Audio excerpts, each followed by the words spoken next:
Whitehall 1212.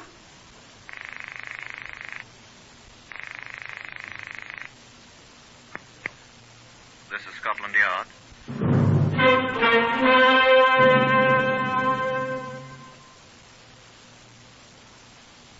For the first time in its history, Scotland Yard opens its official files to bring you the true stories of some of its most baffling cases. These are the true stories. The plain, unvarnished facts just as they occurred, reenacted for you by an all-British cast. Only the names have for obvious reasons been changed. The broadcasts are presented with the full cooperation of Scotland Yard.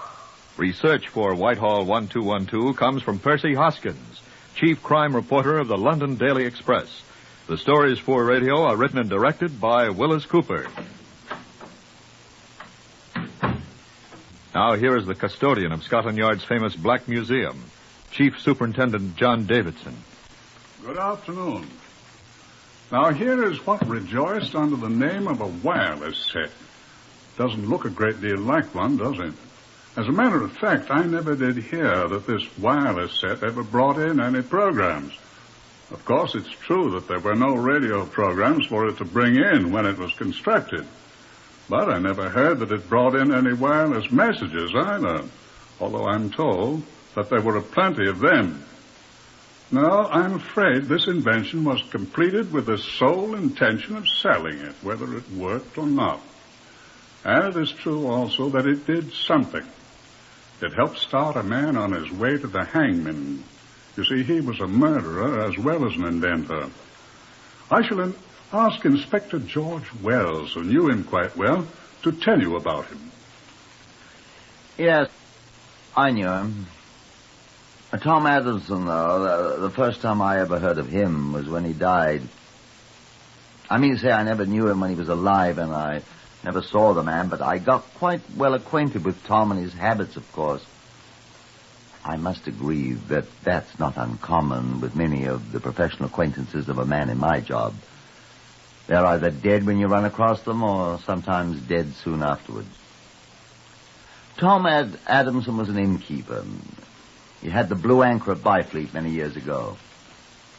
Tom was what might be described as a hearty man. He was a hearty eater, a hearty drinker, and a good companion. He had a wife, Nancy, who survived him for several years. Tom had a good deal of money, too, at one time, although there wasn't a great deal left when he died, and Nancy spent that in various ways. They sent me to Byfleet from Scotland Yard one night at the end of March in 1924.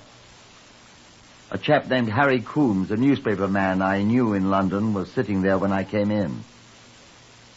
"Oh, Coombs," I said, "what are you doing here?" I heard an innkeeper had been poisoned, Inspector. Such a difference from the usual state of affairs, they thought it'd make a good story, so they sent me up. You here for the same thing? Do you think there'll be any necessity for me now you're here, old boy? Well, that's quite sporting of you, sir. But stay, do. Thank you. I'll let you see my notes. Good. Innkeeper seemed to be a good fellow by all I heard. Liked by everyone. Who poisoned him, then? I haven't found out yet. Let you know when I do, though. Excuse me, I've got to see a Superintendent Brady. He's having a supper. I'll tell you all about it. I know more than he does anyway. The dead man's name was Tom Adamson, aged 41, good man with a bottle. Gave up the ghost in audible agony this morning at 10:30. How do you know? Had a glass of fruit salts, it seems. Said, "Strike me pink," and almost immediately was struck pink. Or whatever color one is struck by strychnine. Strychnine? That's what the medical gentleman said. How do you know? Superintendent Brady told me. And the medical gentleman name of Auchincloss. Auchincloss? Auchincloss. Oh. He also confided in me. Better listen to me. The superintendent's at this moment up to his eyebrows in bubble and squeak, or something equally horrible, and won't talk. Can't talk with his mouth full. You say strychnine in the fruit salts? That, sir, I don't know. There's never been any in the fruit salts I've drunk, and I've consumed my share of the nasty stuff. Although I must agree, as I said before, that fruit salt is an excellent remedy for the morning after. That was the purpose for which the late lamented drank his. Oh. Seems there was rather a celebration at the Blue Anchor last night for the landlord's 41st birthday. It was also his last. Man cometh forth like a flower and is cut down. I've heard that somewhere. Is that what happened? Isn't the super in there? He's eating his supper, remember? Bubble and squeak. You'll need fruit salts, too, preferably without strychnine. Yes, that's what happened, Inspector. Good old Tom walked into his own bar somewhat unsteadily, poured himself off a glass of the fruit salt whilst one of the guests watched him, drank it off, staggered once more, made his classic suggestion, and... What classic suggestion? Strike me pink, I told you. Lurched off to his own fair white bed, howled loudly, causing the guest to abandon his breakfast and summon Dr. Auchincloss. Dr. A arrived, heard Master Tom howl once more, and watched him expire. Huh. Exactly what I said. Dr. Auchincloss, also being a police surgeon, is a suspicious man. He summoned a local constable who helped him carry Tom away. Tom weighed 16 stone, no small feat. And presently took a look at Tom's interior economy and bawled, arsenic! Strychnine. Further examination proved to him that he was right.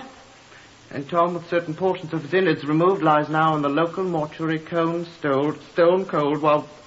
Oh, I say, I'm staying at the Blue Anchor myself. Why not come and have a drink with me while the superintendent finishes his loathsome supper? I think Tom drank most of the strychnine.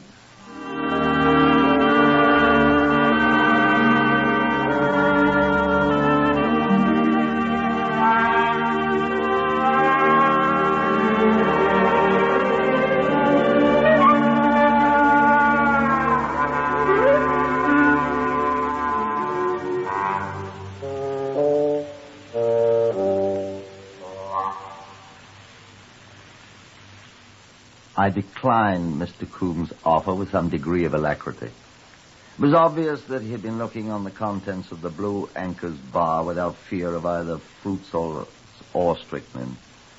And after all, my appointment was with Superintendent Brady. That worthy officer, returning from his supper, assured me that Coombs' story was largely true. He had talked to the other guests at the previous night's party, was in fact still engaged in talking with them, with no visible results. He recommended that I see the guest who had seen Tom Adamson drink the fatal fruit salts, and I made my way to the Blue Anchor. I found the guest in question, a foreign-appearing man named Aristide Forel, who wore a carefully groomed black beard and had the brightest eyes I've ever seen. I sat down beside him as he ate ham and eggs. Will you share my ham and eggs, monsieur? I didn't get an opportunity to explain that I'd already eaten. You are the agent of police, no? The detective from London, from Scotland Yard, no? I didn't know how he knew that, or I'd guessed it. Madame Nancy is such a very good cook. So? The food's very good tonight, but unfortunately not so good as when the good Nancy is here. The husband is dead. Oh, but you know that. That's why you are here. I understand you were with Mr. Adamson when he drank the poisoned fruit salts this morning. It was not pleasant, monsieur. I'm sure it wasn't. It quite spoiled my breakfast. Huh? Oh, yes. Well, life is like that, it is said. Oh, yeah. Were you aware he was dead? What? Oh, no, I thought he was suffering from the drinks he'd taken last night. I never suffer me. I'm strong. Where is Mrs. Adamson? Do you know? Ah, the dear Nancy. Oh, alas, she has retired. I was in hope she might be here. But I suppose it's silly to hope to see her. Oh, I will go up and wake her, monsieur. Why? Yes, why not, monsieur? Well, it's hardly... Ah, but we are old friends, monsieur. It wouldn't be anything. Well, you're not that good a friend, sir, if you don't mind my saying so. Oh? You don't think so, my friend? You've known the Adamsons a long time, then? I have not known Tom Adamson very long. Oh. Only since I have been a guest here at the Blue Anchor. Oh. But the charming Nancy, I've known her for a long time. Tout compris, monsieur? I don't understand French. Ah, no? C'est dommage. Talk English. What's funny? Oh, I do not think Monsieur Tom was such a very likable person. Is that funny? I do not think Madame Nancy thinks so either, monsieur. He's dead. What What are you trying to say to me, Monsieur, Forel, monsieur. Aristide, Paul, Marie Forel, l'ancien ami de Madame Nancy. What's that mean? I don't understand French. It means Forel, Aristide, Paul, Marie. Moi qui parle, monsieur. Me, Forel, the old friend of Madame Nancy. Speak up. At your service, monsieur Scatoliard. What do you mean?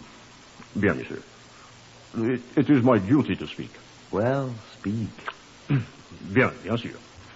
I met Madame Nancy Adamson many months ago. Here? In France, monsieur. What was she doing there? She said she was visiting some relatives of hers. Pierregot, in the province of Picardy. Yeah? My town is 4 kilometers away from Pierregot, Moulin-au-Bois. Well? I met her. And? Oh, I flatter myself that we understand each other.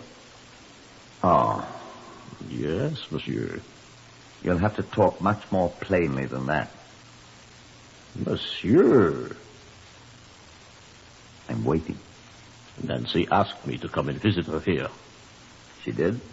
Oui, monsieur. I was not asked for payment. I am a real guest, without pay. I must ask you why. Think, monsieur. I said Madame Nancy and I had come to an understanding. You're in love? Is that what you're trying to say? Will you answer me, sir? We once were. Well, speak up, please. We once were. Mind telling me what that means? I am not in love with Madame Nancy now, monsieur. Why not, may I ask? Because her husband is dead. Well, why should that discourage you?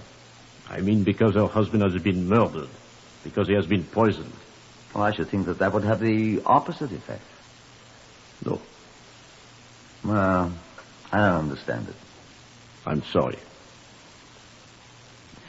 How did you and Tom Adamson get along, Mr. Farrell? Alas. We were on the best of terms. Oh, were you? Yes. I think you have something to tell me.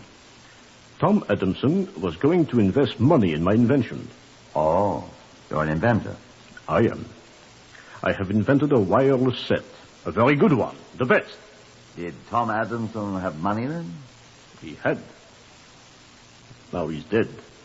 Madame Nancy will have the money. Of course, naturally. She did not wish the good Tom to give me money to invest in my invention. You amaze me. I shall never be rich. I'm very sorry.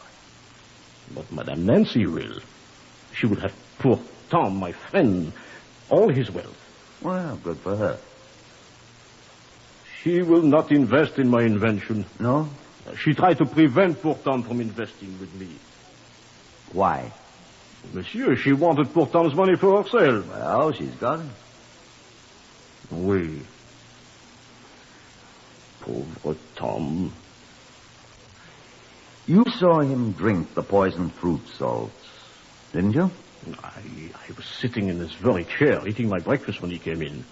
He said to me, Forel, my friend, I'm going to give you a check now. How much, did he say? Oh, I think it would have been a very substantial amount.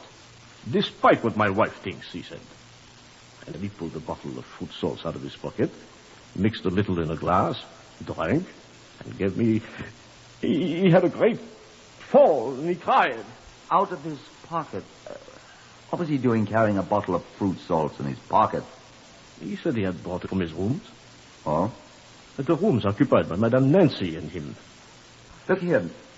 He brought it from his rooms where he and Madame Nancy lived. The poison must already have been in the bottle. It would appear so. But how did he get in there if the bottle had been in the rooms where he and his wife... Who can say, monsieur? You say she opposed his giving you money. She wanted Tom's money for herself. Look here, do you think... That is all I know, monsieur. Look here, Farrell, I want to talk to you. Monsieur?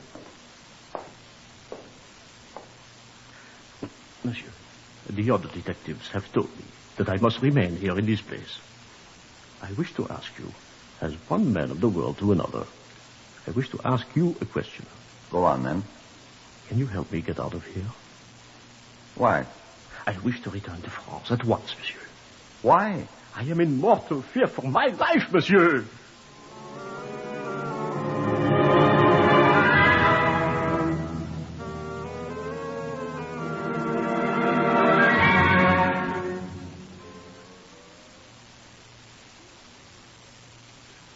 The bearded little inventor had put a new thought into my mind. He was obviously a very frightened man, despite his look of cheerfulness, or else he was a very good actor. But I'd seen a mask slip away from his eyes. I knew what I should do. But the widow was not in her rooms. I must talk with someone, though. I remembered that I hadn't yet talked with the medical examiner, Dr. Auchincloss. I telephoned the police station. He was there, hoping to see me. And he came at once to the Blue Anchor. Good evening, Dr. Auchincloss, I said as he sat down. Good evening, sir. I had hoped that you could afford a little time with me, at least. I'm sorry, sir. I haven't had an opportunity to see anyone official yet. I've been very busy. You've had your supper. Yes. Thank you. I've had mine, too. Superintendent Brady and I were waiting for you. I'm sorry, sir. No matter. I've been speaking with the man who saw Adamson take the drink of the fruit salts, the one that apparently killed him. A strange little man. He's been here for some time. Yes, he goes to London occasionally on business for some invention or other of his, but he's been here for some time. I know about the inventions. Did you know about Nancy Adamson, too? He mentioned her. The Frenchman's been here as a guest of Nancy's. He met her in France. He told me. Quite friendly with Nancy. So he said. Not with Tom, though. I gathered he was. Wasn't Adamson going to invest in some invention of the man's? Tom wouldn't invest in anything, not even non-paying guests. No. He's a friend of Nancy's. Well, I must check into that. Yes. What about the poison? I've had an analysis made of the contents of the bottle of fruit salts. There's strychnine in it. Tom didn't get it all. And mercury perchloride, as if one poison wasn't enough. How did it get there, I wonder? I wonder. What? I mean, I don't know. I'm a doctor, not a detective. There were traces of both poisons in the glass Tom drank out of. I analyzed it myself. Do you know where that bottle of fruit salts was? No. It was in his rooms. Whose? Tom Adamson's, Nancy Adamson's. Oh? It was there just before he brought it down to the bar here. How do you suppose the poison got into it? I'm a doctor, not a detective. You said that. So I did. Well... Well, what? Tom had drunk from the contents of the bottle before. He was a great hand for fruit salts. Wonder why he wasn't poisoned before. I wonder, too. You're accusing... I'm not accusing anybody. Not yet. I've known Nancy more than 5 years. I've always rather liked her. Stupid, but harmless enough. Harmless? Well... Where is Mrs. Adamson, do you know? In a nursing home. She's had quite a shock. Shock, indeed. I beg your pardon, sir. She has had, regardless of what you think, a severe shock. I want to see her. When she has recovered from the shock. I'm sorry if she's a friend of yours, She is my patient. Oh. Oh. She is, huh? And you're the police surgeon also? I have my own practice, too. On which side does your sympathy lie, Dr. Auchincloss? The police, to whom you're legally and morally obligated? Please, or... Mr. Wells. Her husband's dead by poison. I'm aware of that, sir. She had the bottle containing the poison in her hands immediately before his death. But... and do you know this, sir? That this Mr. Forel, whom you suggest is also here at her invitation, is also in mortal fear for his life because of her. What kind of a woman is this? Well, sir... I demand that you take me to her at once, sir.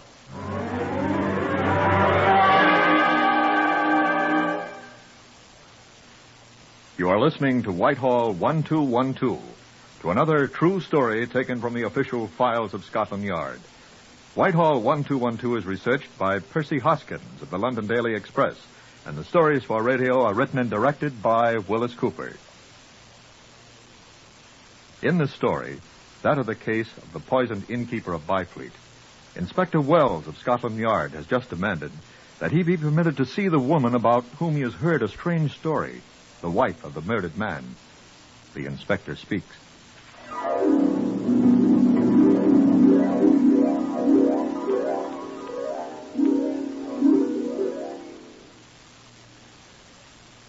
But Dr. Auchincloss, in his capacity as a private practitioner, said no, exercising his professional prerogatives, which often outweigh those of a detective, especially one who merely wishes to question one of his patients who currently was suffering from shock. I say nothing about his regard for his patient, which he had mentioned. Perforce, I had to give up for the moment, and I went sulkily to bed. Walking for my health in the spacious yard of the Blue Anchor the next morning, I ran head-on into my reporter friend Coombs. Coombs was brandishing a camera. Whatto, Inspector? Well met, old fellow. Morning. Oh, just up? I've been up since the crack of dawn. Didn't know you were a photographer. Oh, the best, old boy. A genuine master of lens, shutter, and whatever else there is in this thing. Film, possibly. How interesting. Oh, it makes me ever so much more valuable to my devoted employers, they tell me. Stand, sir. I'll have your portrait. Thanks. I don't like being photographed. Oh, quite all right. I shall not publish it. A smile, if you please. Now, look at the birdie. No, I think. Still. There you are. I'll send you a print gratis, and if you want more, which of course you will, they can be supplied at our usual professional rate. Did you take my picture? Yours and that of another distinguished individual a moment before you. He posed quite nicely. I thought his beard was most expressive. Pity you haven't a beard, Inspector. Who? None other than our distinguished... Oh, I mustn't repeat myself. Our scientist, our inventor, Monsieur Forel. Oh. I'm sending it to my paper along with the sort of views of the quaint yard of the Blue Anchor, scene of the tragedy, and other interesting scenes in and around Byfleet. Monsieur Forel is an important personage in this murder. He is the witness of good old Tom's untimely taking off. I set the fly. I saw him die with my little eye. Although it's true that Monsieur Forel resembles a beetle rather than a fly.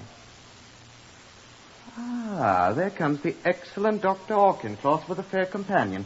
I must photograph them. Dear, there's no more film. Oh, well, another time then. Anyhow, excuse me, I must get these films off in the Morning Post. The presses are waiting. Oh, my goodness, look at the fair companion. You know her? You don't know our fair but bereaved hostess? Who is it? Huh?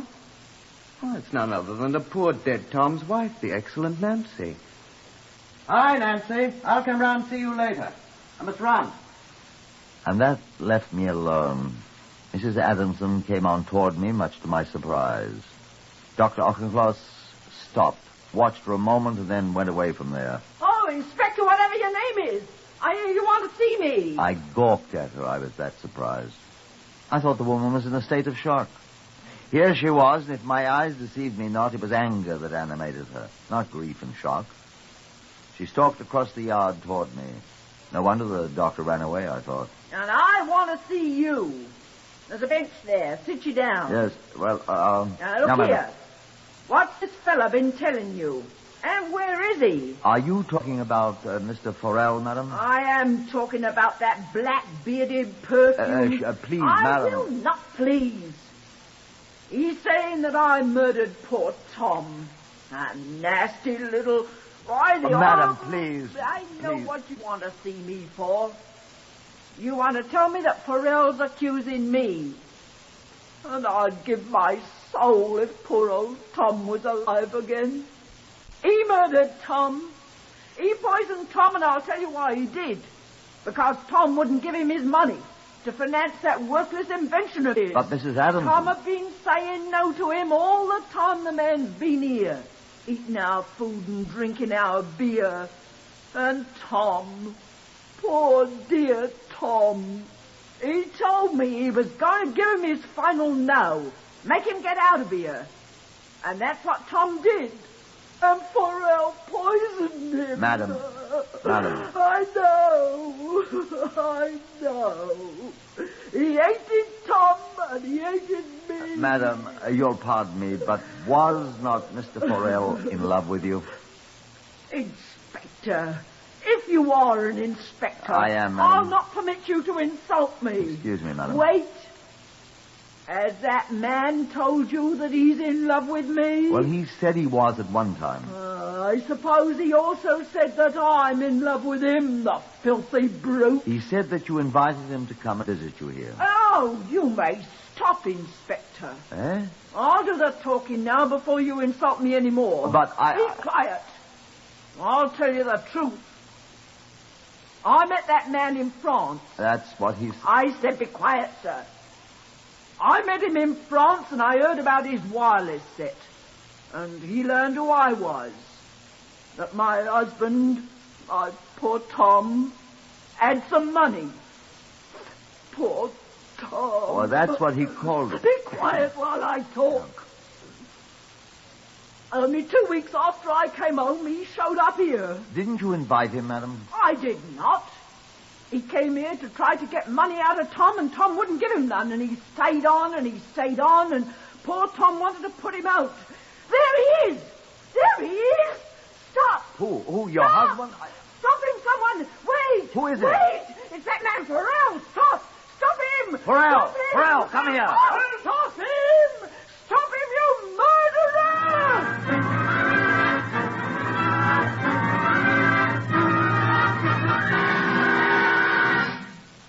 Farrell disappeared, as well he might. Mrs. Nancy Adamson fainted and was put in bed in her own room under the expert care of Dr. Offencloss. All day long we searched the countryside for the Frenchman, but he was not to be found.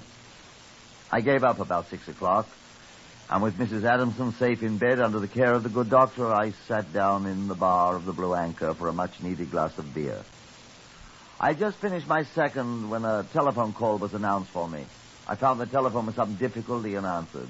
It was from Scotland Yard in London. Is that Inspector Wells? Yes, Wells here. Look here, this is Superintendent Grove at the yard. Yes, sir. I say, have you seen the newspapers yet, Wells? No, sir, they haven't arrived yet. Well, look here, there's a picture, a photograph of that French fellow with the beard in it. That fellow up there at Byfleet, Flodale, is that his name? Yes, sir, I know about it. There are others who know about it, too. What's that, sir? About 10 minutes ago, a chap rang me up.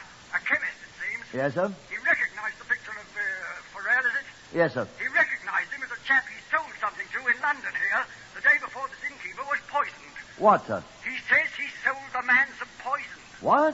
I mean, what? Listen, will you? He says he will swear that he sold Farrell a packet of strychnine and a smaller packet of mercury perchloride.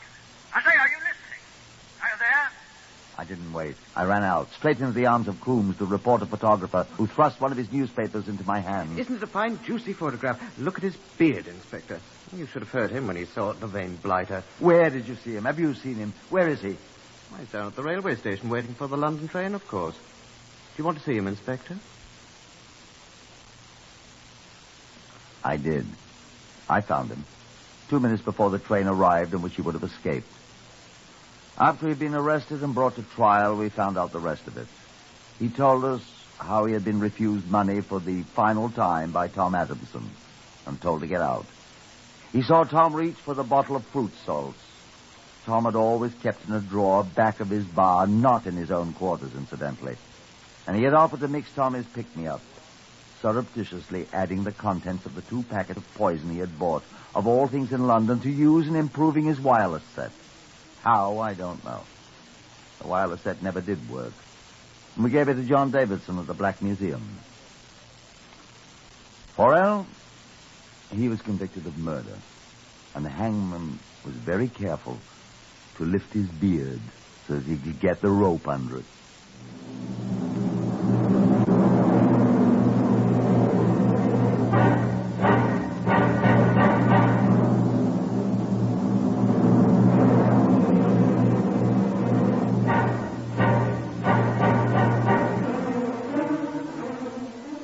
You have heard Whitehall 1212 with another true dramatization of a case from the official files of Scotland Yard. Heard today Horace Braham as Inspector Wells. Others in the order of their appearance, Harvey Hayes, Lester Fletcher, Francois Grimard, Guy Spall, Catherine Hines, and Carl Hawford. Lionel Rico speaking. Whitehall 1212 is written and directed by Wyllis Cooper. This is NBC, the National Broadcasting Company.